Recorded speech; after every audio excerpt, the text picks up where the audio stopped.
S'il y a un architecte qui jouit d'une égale et grande réputation en France et en Chine, c'est bien Paul Andreu.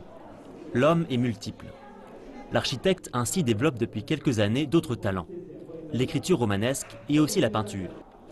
Et quant à lui, comment parvient-il à parcourir ces différents domaines et cultures?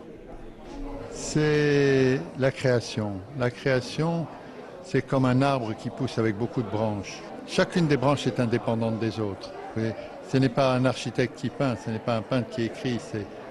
C'est un même désir de création au départ qui devient comme ça, des formes différentes. En tout cas, certaines dans lesquelles je suis un ancien, je suis un vieil architecte, et certaines dans lesquelles je suis tout jeune, je suis un jeune peintre.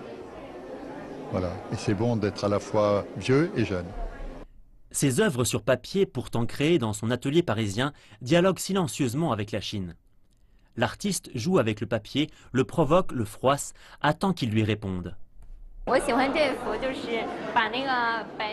J'aime bien ce tableau, l'artiste le fleurisait après l'avoir froissé.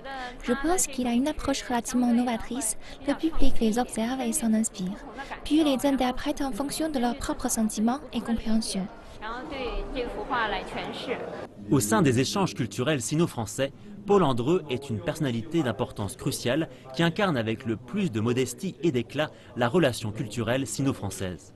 Paul Andreu n'est pas seulement un architecte, il est écrivain, il est peintre et c'est quelqu'un qui est toujours à la recherche de quelque chose.